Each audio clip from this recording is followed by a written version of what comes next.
Open the floodgates in abundance and call your rain to fall on me, Baba. Open the floodgates in abundance and call your rain to fall on me, Baba, oh, Baba,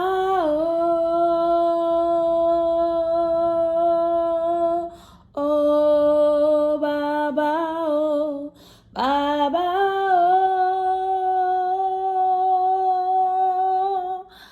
oh. Ah, shalom, shalom, shalom, je suis Maman Dédé, j'espère que vous allez bien. Moi, je vais bien par la grâce de Dieu et aujourd'hui encore dans une nouvelle édition de l'école d'Esther, l'école de la sagesse, l'école de la délivrance, l'école de la bénédiction, l'école de la protection, l'école qui vous prépare à l'enlèvement, l'école qui vous permet de racheter votre destinée. L'école d'Esther concerne les personnes qui veulent accomplir leur destinée et les personnes qui veulent accomplir leur éternité, parce qu'il y a deux choses. Je vous ai toujours dit, quand vous verrez mon visage, je vous parlerai de deux choses, de votre éternité et de votre destinée. Votre éternité d'abord parce que c'est le plus important. Vous pouvez rater votre destinée, mais vous ne devez pas rater votre éternité. Donc, c'est pour ça que je parle d'abord de l'éternité. Une fois qu'on a sécurisé notre éternité, maintenant nous travaillons à racheter notre destinée, parce que je crois que beaucoup de personnes sur la terre ont raté leur destinée, ont été déviées de leur destinée. Les destinées ont été détournées, les destinées sont exploitées, les destinées sont volées. Donc, à l'école d'Esther, nous faisons des programmes pour racheter nos destinées, rentrer dans nos destinées, dans le nom de Jésus-Christ de Nazareth. Aujourd'hui, je viens vous parler du programme de délivrance des enfants que nous commençons le 15 de ce mois, le 15-10-2022. Protéger, avec ce grand thème, protéger les enfants par la prière. Protégeons nos enfants par nos prières, dans nos prières. Alléluia. En tant que maman spirituelle, ce programme vous concerne. Les mamans spirituelles, nous devons prier pour nos enfants spirituels. Une maman spirituelle n'est pas seulement là qui attend que les enfants spirituels viennent lui faire des cadeaux, lui donner des dîmes, lui donner des offrandes, faire des sacrifices, d'acheter des habits, des sacs et tout ça là. Non. Une maman spirituelle est celle-là qui passe le temps dans la présence de Dieu pour intercéder pour ses enfants spirituels, pour que Dieu les bénisse, que leur vie spirituelle soit au top, que Dieu relève ceux qui sont tombés, que Dieu transforme ceux qui ont des problèmes spirituels, que Dieu délivre, que Dieu bénisse, que Dieu mette la paix dans les vies de ses enfants. Donc, c'est le travail là que nous allons faire pendant ces 40 jours. Ça, ce programme-ci, je le fais en 40 jours. Alléluia. Et une maman charnelle aussi est celle-là qui prie pour que ses enfants réussissent dans la vie, pour que le Seigneur ouvre les portes dans les vies de ses enfants, pour protéger ses enfants, parce que quand nous naissons, déjà les premières mains qui nous accueillent, on ne sait pas qui elles sont. Les gens qui nous gardent, on ne sait pas. Quand on grandit, les enfants sont exposés. Nos enfants rencontrent beaucoup de problèmes spirituels. Les enfants rencontrent beaucoup de problèmes spirituels que les parents ignorent. Aujourd'hui, j'ai une de mes filles qui m'a envoyé une audio d'une maîtresse d'une école au Cameroun.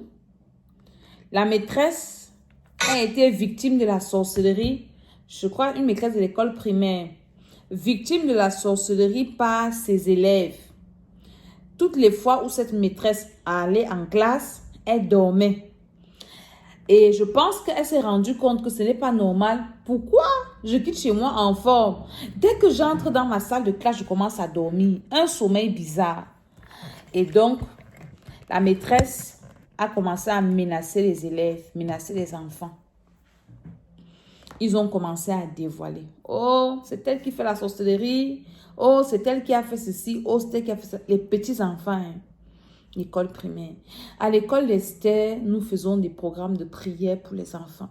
Le dernier programme que j'ai fait pour les enfants était, je crois, au 5e mois. Le Seigneur m'a repris il y a quelques temps parce que j'ai négligé ce programme des enfants là.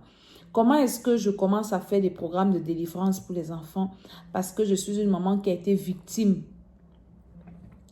d'attaques sur ses enfants. Je vous fais toujours ce témoignage. J'ai un de mes enfants qui a été fortement attaqué, qui a parlé à 7 ans, qui a marché à 3 ans, qui a été vraiment, c'est un enfant qui a été attaqué d'abord depuis le ventre, qui a été attaqué à la naissance, qui a été attaqué pendant qu'il grandissait. Et en tant que jeune maman, en tant que même jeune maman spirituelle, je n'avais pas d'expérience. Donc, moi, je pensais que c'était normal. Non, moi, je sais, Dieu, son père, c'est un serviteur de Dieu. Alors, et comme leur père avait toujours l'habitude de dire que personne ne peut toucher à mon enfant, personne ne peut toucher à ceci, cela, mes enfants sont protégés. Donc, je m'étais accrochée sur ces paroles-là. C'est pas que ce n'était pas vrai, mais je n'avais pas encore l'expérience. Et on a donc touché à mon enfant comme ça, sous mes yeux, et je ne voyais pas. C'est après, c'est quand l'enfant a eu peut-être 6 ans, qu'il ne parlait pas, que le Saint-Esprit a enlevé le voile sur mes yeux pour me dire, tu dors, tu attends que la situation de ton enfant s'arrange miraculeusement. Cet enfant aura 10 ans, il ne va pas parler. Lève-toi, je vous assure. J'ai passé mon temps à pleurer, j'ai passé mon temps à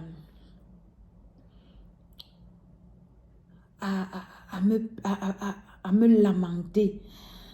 Dieu m'a dit que ce ne sont pas tes pleurs. Je me souviens d'un servant de Dieu qui m'avait dit, maman, je connais une de mes soeurs qui a eu un problème comme ça. Elle passait le temps à prier sur son enfant, à imposer les mains, à faire des choses, ainsi de suite.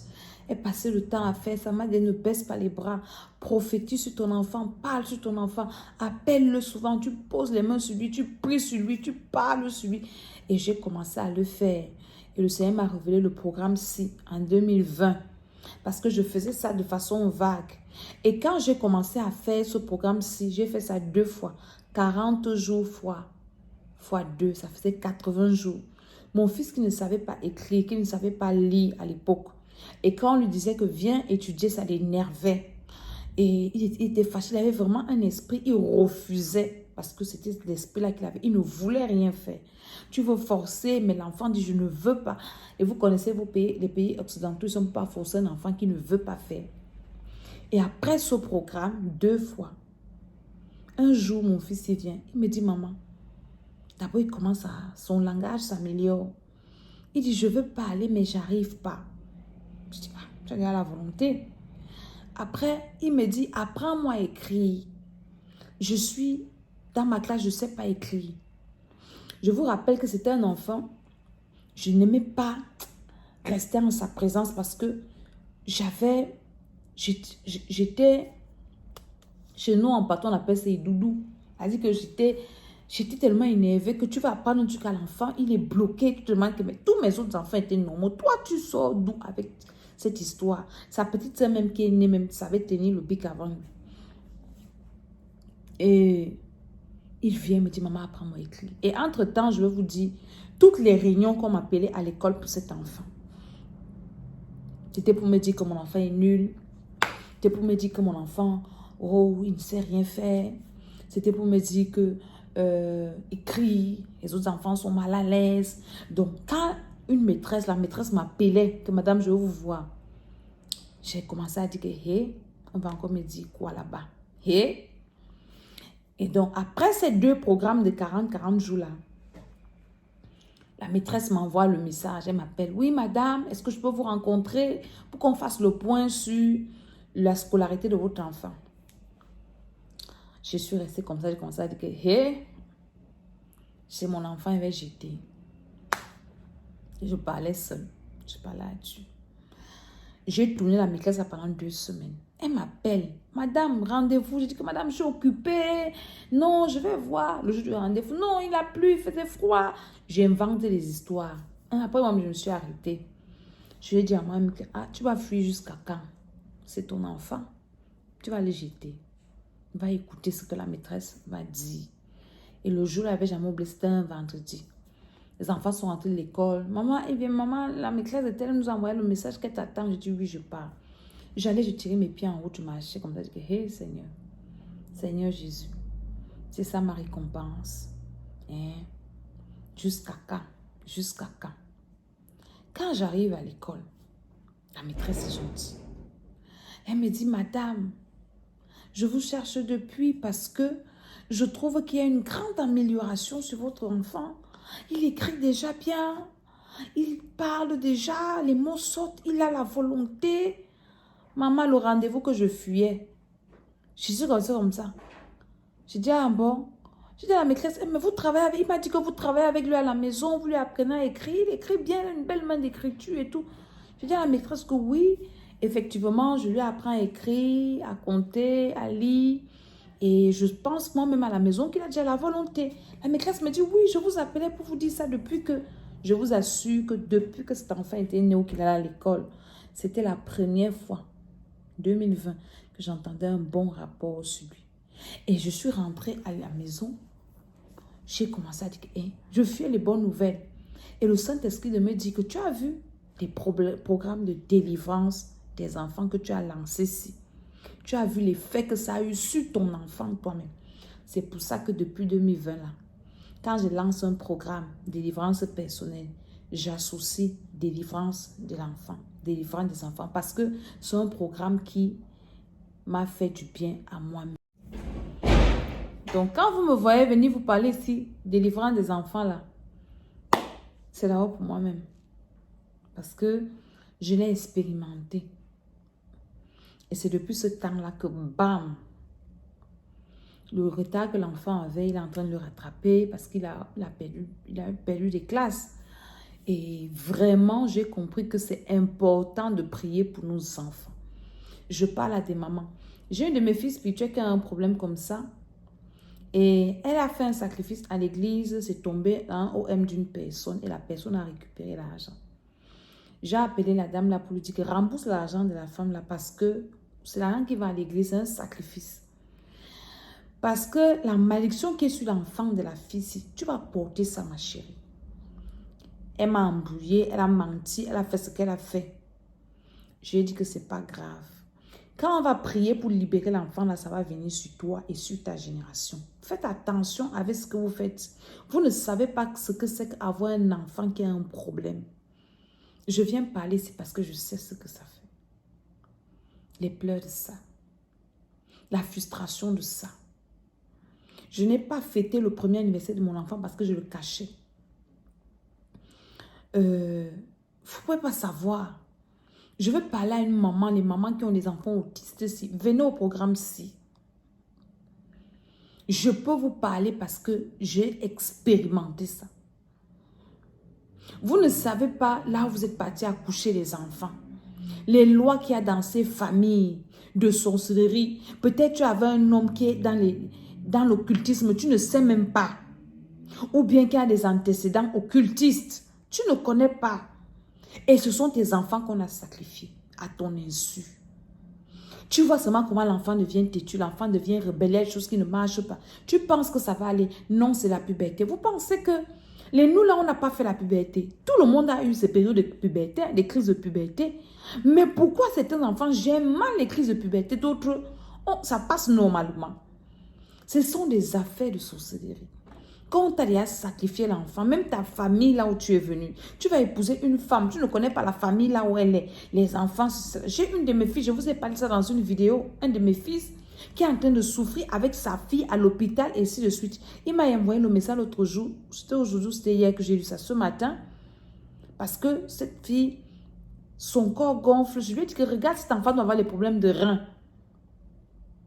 On lui a dit que l'enfant a contacté le virus du HIV par les manicures, pédicures.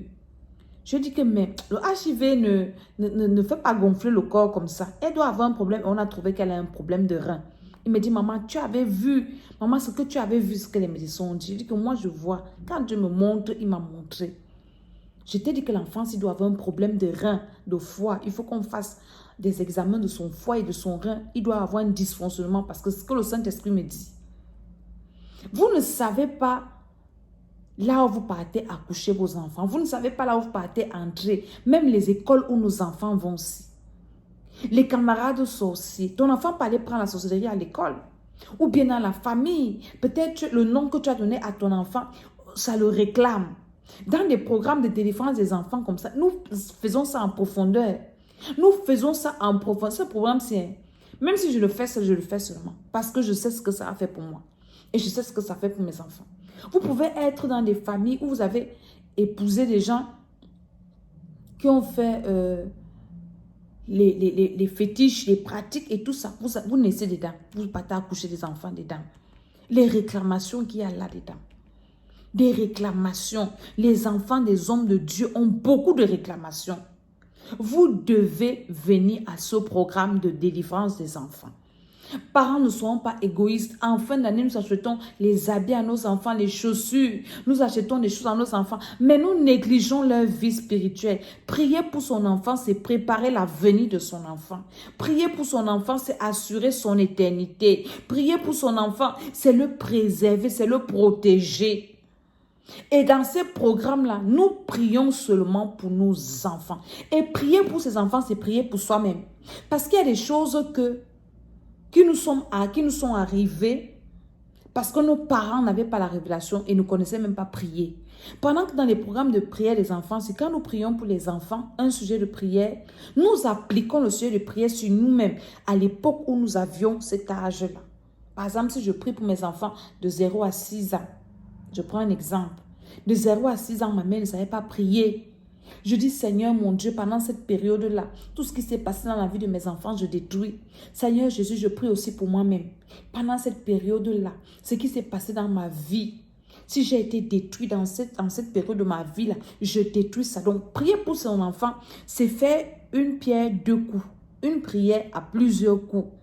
Parce qu'il y a des choses qui dérangent ta vie, même toi qui es adulte maintenant. Ça s'est passé quand tu étais enfant. Ça s'est passé quand tu étais vulnérable. Parce qu'un enfant est vulnérable. Est-ce que vous comprenez? Donc, ce programme est très important. Je vais vous faire écouter la vidéo. Ce n'est pas une vidéo, hein. C'est un voice que...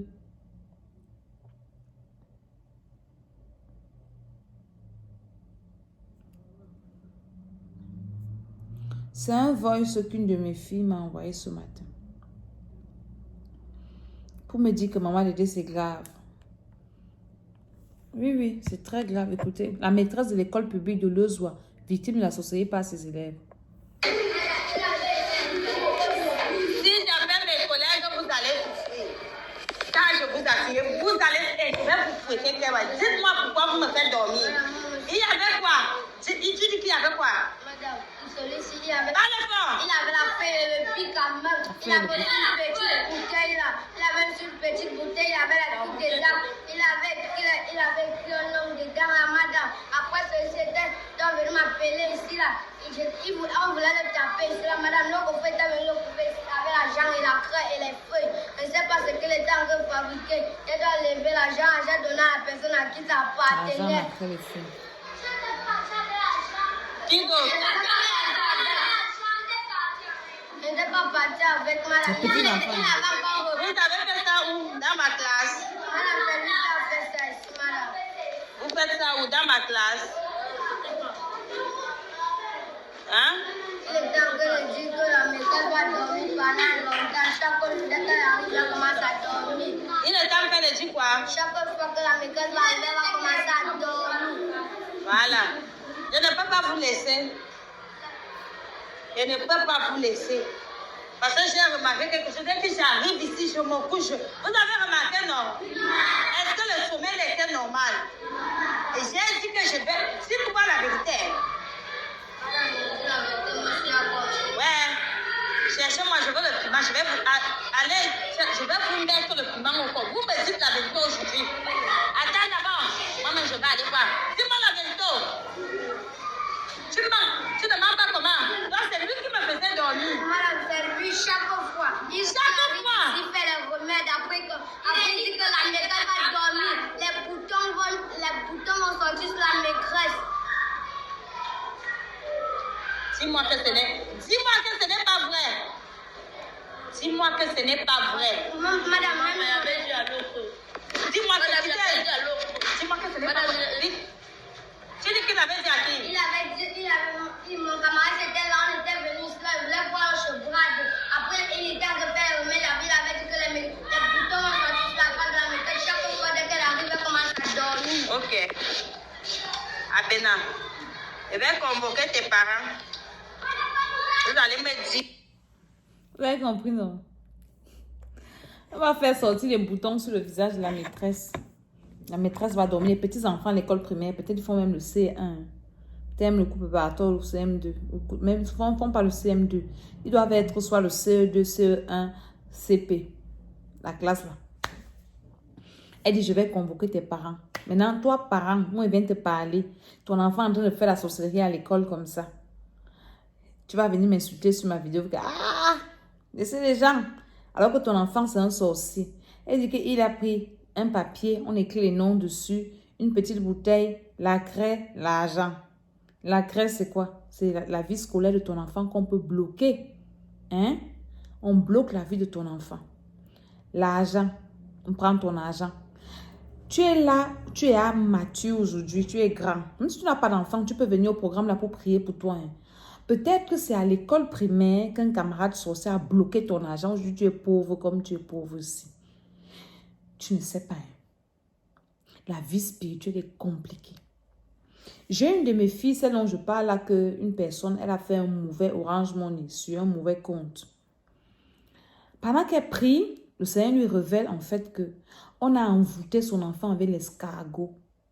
L'enfant doit avoir peut-être 10 ans. Il est aussi grand. Il ne parle pas. Il ne sait rien faire. Et quand elle a écouté mon témoignage, comme je le fais là, elle est venue me dire que maman, je lui ai dit que viens au programme des enfants ici. Et alors, elle rêve que son enfant, on vient lui dire que, en fait, si tu veux que ton enfant guérisse, on va prendre l'escargot, tout ça, tu donnes l'eau de l'escargot, il boit. Je lui dis que ne fais pas ça, c'est la sorcellerie. Dieu voulait seulement que tu comprennes que ce n'est pas l'escargot qu'on a envoûté ton enfant. Et ce n'est que Dieu qui peut délivrer ton enfant. Je parle aux parents. Un père va me dire qu'il n'est pas concerné. Mais j'ai un de mes fils qui est en train de souffrir à l'hôpital actuellement avec sa fille. Ce n'est même pas la mère, c'est le père là. Donc même un papa peut venir s'inscrire pour prier pour ses enfants. J'ai des papas qui viennent prier pour leurs enfants. Et nous avons des délivrances. Des enfants qui sont délivrés de sorcellerie. Des enfants qui sont libérés, des vies qui sont libérées. Des enfants, dernièrement au programme que je suis en train de finir de sorcellerie inconsciente aussi. On a fait la délivrance du placenta. C'est venu, je vous ai fait une vidéo sur ma chaîne YouTube. C'est venu par une révélation. On détruisait les initiations à la sorcellerie. Et je voyais, pendant que je priais, j'ai une vision. Bananier, placenta, bap, c'est comme ça qu'on a commencé ça. Des délivrances sur le placenta. Initiation à la sorcellerie inconsciente par le placenta. Initiation à la sorcellerie par le placenta. Qu'est-ce qu'on a fait du placenta? D'abord de toi-même et de ton enfant. Qui a enterré ça? J'ai écouté beaucoup de choses. Oh, c'est ma belle-mère qui a enterré. Oh, j'ai une soeur qui est en Italie. Elle dit que sa belle-mère est en Afrique. Donc, toutes les fois, elle a couché, la belle-mère demandé de rapatrier le placenta. Qu'est-ce qu'elle fait avec? Elle a rapatrié tous les placentas de ses enfants. Les enfants sont touchés. Les enfants sont abîmés. La qualité qu'a accouché est dure. Concevoir même d'abord, c'est compliqué. Une gestation de 9 mois, c'est Dieu qui nous garde.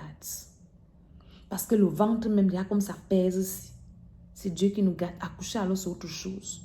Maintenant tu accouches pour que quelqu'un d'autre te gâte l'enfant. Te détruise l'enfant. C'est-à-dire que tu travailles le travail du porc. Chez nous on dit ça en patois, le travail du porc. Vous savez comment le porc fait? Le porc grogne partout, lui il gâte tout. Donc toi tu n'auras pas de bénéfice. Que tu as fini de souffrir dans ta vie. Tu ne vas même pas souffler par tes enfants. On va aussi les gâter, que toi, tu ne vas même pas rire. Et tu vas laisser ça. Moi, Dieu m'a révélé ce programme-ci. Je le fais. Le diable ne va pas réussir, ni sur moi, ni sur mes enfants.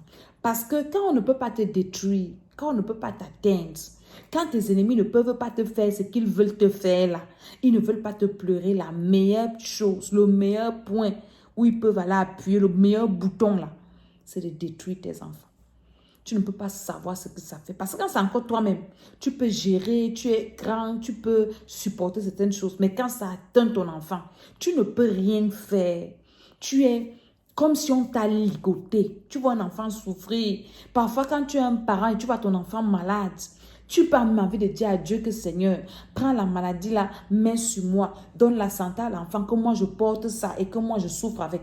Parce que quand tu as d'abord un enfant qui ne supporte même pas les remèdes, tu as envie même de taper, mais l'enfant est malade. Bois les remèdes, il vomit, bois les remèdes, il ne veut pas.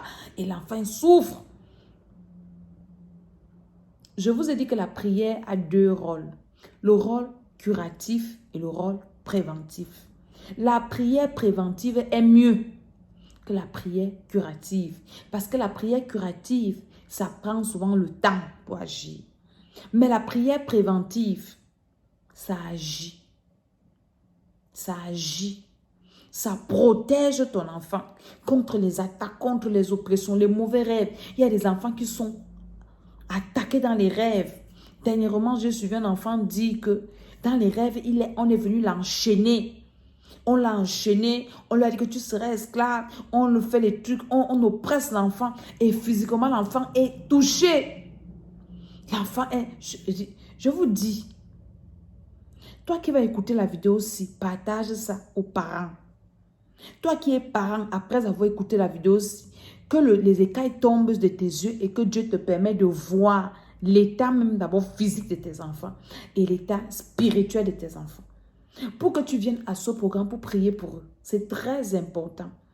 Des enfants comme ça sorciers à l'école, ils envoûtent les maîtresses. Même les maîtresses, venez à ce programme. Priez pour vos élèves parce que on peut te tuer à l'école. Les enfants ne sont pas parentés à toi.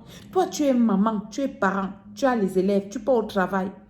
On va te tuer, laisser tes enfants orphelins. Tes petits élèves de l'école vont te tuer pour que tes enfants souffrent. Les orphelins souffrent. Je sais ce que je te dis. Toi qui es parent, tu dois vivre pour garder tes enfants. Tu dois vivre pour élever tes enfants. Ne compte pas que si je ne suis pas là, j'ai tel qui va garder mes enfants. Tu es sûr? C'est quand tu es là que la personne arrive avec tes enfants. Ferme un peu l'œil là.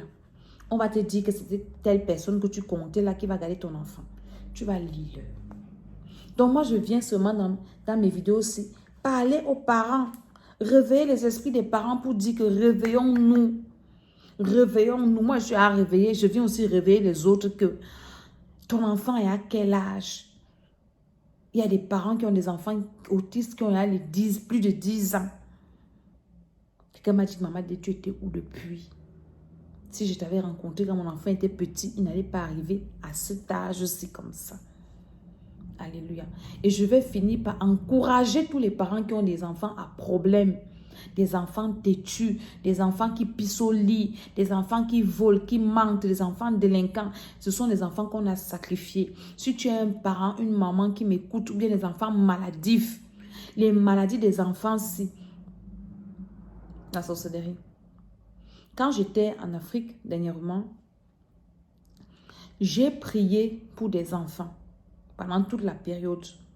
La maman des enfants est venue me dire que maman Dédé, ces enfants étaient en vacances chez moi.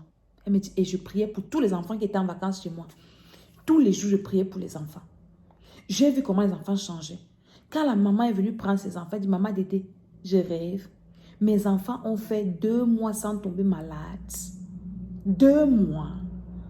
Toutes les 2 semaines, je suis à l'hôpital avec les enfants. Si je dis que c'est la sorcellerie, il faut que tu me payes parce que j'ai passé mon temps à prier pour vos enfants pendant les vacances. Tout ce qui était à la maison chez moi, je priais pour eux tous les jours. Je priais. Les enfants, il y avait des enfants qui ne grandissaient pas normalement. À la fin des vacances, quand tu regardes l'enfant, l'enfant a pris le poids, la mine a changé, l'enfant a grandi, l'enfant, même l'esprit est revenu. J'ai dit aux parents pour dire que, vous voyez, quand je vous parle de prier pour vos enfants, on est trop occupé à chercher l'argent, à faire ceci, c'est bien pour envoyer les enfants à l'école. Mais leur vie spirituelle est d'abord importante. Leur vie spirituelle est très importante. Je veux parler à un parent, tu cherches l'argent pour tes enfants, c'est vrai, c'est bien. Mais assure leur vie spirituelle d'abord. Parce que le spirituel domine le physique. Tu peux finir de battre, tu cherches l'argent, tu envoies l'enfant dans une grande école. Et puis on parle de Dieu là-bas avec la sorcellerie. Tous tes efforts vont tomber dans l'eau.